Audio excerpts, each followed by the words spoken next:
Welcome to Salem News Channel. I'm Stacy Washington. We have so much to dig into today on Tuesday on the program, so much news and information. Let's dive right in.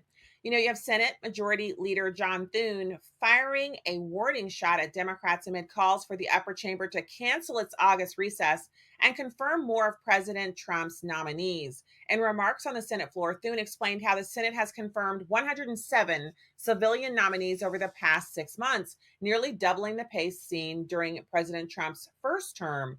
This is happening in spite of Democrats impeding the process by forcing procedural votes in which many of them end up supporting the nominees in significant numbers. Thune described what he called a historic level of obstruction being waged by the minority party, noting how Trump is the only president on record not to have a single civilian nominee confirmed by voice vote or unanimous consent at this point in his term.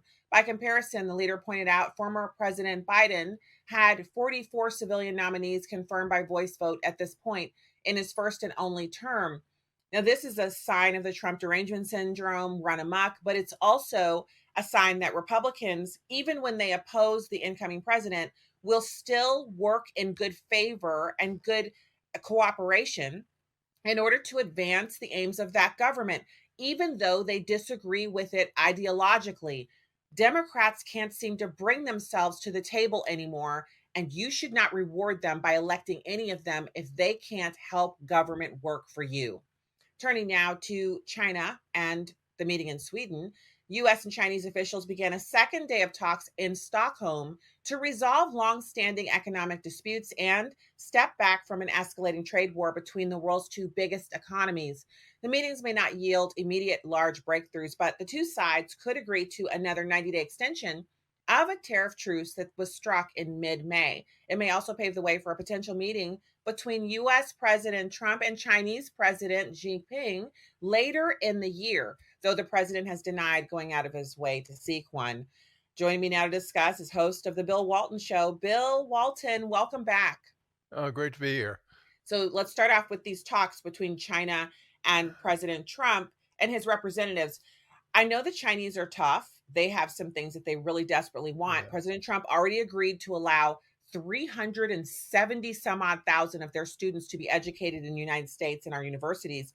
I actually oppose that. I don't often have disagreements with President Trump, but I don't think he should have given in on that one so easily. I think he should have lowered the number to like 10,000 and made them work for every increment of 10,000 because their students are often spies. What did you make of that announcement and what's going on now? Well, I think Trump's trying to make nice, and I think he's gone too far in this case because the Chinese government, Chinese Communist Party, has an official policy that anybody that is Chinese in China or outside of China is official is a responsible to the state. To act in the state's interest and to report to the state anything the state wants to know. And so, in effect, when we talk about quote students, we could be getting anything. And if the future is anything like the past, we will get anything because they're the students and the academics are notorious for stealing important secrets from the U.S. to give to their government. So I think I'm with you on that. I think if we did allow Chinese students, they ought to be students we can vet and maybe more importantly monitor just to know what they're up to. But Trump's a negotiator and he thinks this is a bargaining chip that'll work for him, and we shall see. That would require lower numbers, though. I mean, I'm just Yeah, speaking about logistics, right? We yeah, don't have a department in government. We have 21 intelligence agencies, but not one of them that I know of is specifically tasked with monitoring the action of no, Chinese citizens in the United States. So we would need to lower that number of Chinese students down to about 10,000. I think we could actively monitor about 10,000 of them using algorithms and computer software along with human resources. But I just think it's outrageous. 375,000 is greater than the population of the city of St. Louis. We have divided government here in Missouri. So city and county are separated only in the city of St. Louis. So there's 275,000 people living in the city and then about 1 million living out here in St. Louis County.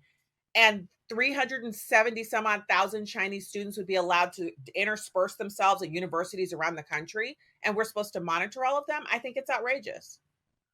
Well, we can't, and therefore we won't. And Donald is the same guy that's complaining about a couple 100,000 Chinese that came through Joe Biden's non-existent border protections, and so he could be creating more of a problem than we had with the illegal immigration. And as I said, I'm not close enough to his thinking on this, but. Let's hope it's a bargaining chip that if the Chinese don't give him what he wants in the trade talks, he'll withdraw that, and that will disappear, and along with a lot of things that are offered that subsequently are withdrawn. Yeah, and then of course there's the big deal with the trade agreement is, we had this amazing announcement on it was Sunday that the European Union has inked a deal with President Trump. It's the deal they should have taken when he was president the first time, when he said, "Buy your liquefied natural gas from us. We're your friends. We'll protect you. We'll make sure that you have as much as you need. It'll be available to you and at a reasonable price where we make a little bit of profit, but you guys will have affordable energy." They hated him. So they went with Russia. Russia throttled them. They threatened, Putin was literally threatening them with cutting off their energy. And so what you end up with is now they're back at the table, but under much less favorable circumstances. She didn't have any cards to play, to use Trump's euphemism that he adores. She had nothing to play with him. She needed the LNG. So all of the rest of the negotiation was framed around whether or not the United States would provide them what was originally offered for nothing. No trade concessions at all. Now President Trump's sitting across the table with her and he's like, "We want your markets open to us. We want you to pay a tariff to make up for previous trade imbalances. And of course, we're going to sell you the LNG, but we're going to set the price on that." And she had to take it. I think it was brilliantly done, but it's her fault. And I shouldn't say her fault. She wasn't the PM back then or EU representative back then, but it's the EU's fault that they had to sit down for that deal like that. Well, she was involved way back then. She may not have had the top job, but she was in the room, and Europe's learned a lot of hard lessons, and since Trump won, and now that he's back as Trump too, it's a whole different world. And one of the lessons they've learned is the absolute catastrophe that green energy policies bring about. Germany's paying roughly, I can't remember the number. It's something like at least two times and maybe five times what Americans are paying for electricity.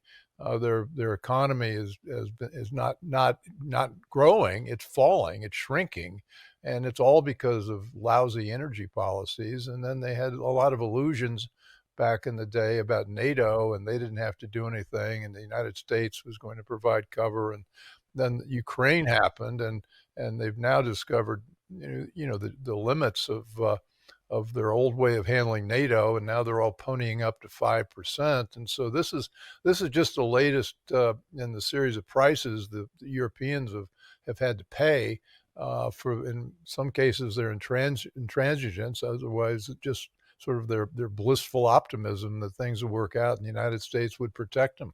Now Yeah, Bill. Donald's back, and it looks like he's doing that, but with terms. Yeah, Bill, I love that you're pointing out that they've had every opportunity in the Yeah. world. So what they could have done, and Trump won, is they could have come to the table and said, "You know what? You're right. We're not contributing at the correct amount. Let us contribute more. Let's cooperate with you. Let's get that cheap LNG you said you'd give us." And then President Trump would have come to the table for the other discussion for trade, and it would have been much less aggressive. Now we're in that period where they're at the table, they're desperate. They just embarrassed themselves by saying they'd raise 15,000 troops. They couldn't raise 5,000 out of a nation of 500 million. Yeah. The EU has 500 million people. Now Yeah. they're desperate for us to stay with them. They know how much we need them. It's great work on President Trump's behalf, but it is quite interesting to see the lessons. Bill Walton, you're amazing to join us again. Thank you so much for coming on the program. Great talking with you. All right. He's at WM Bill Walton on X. Follow him there.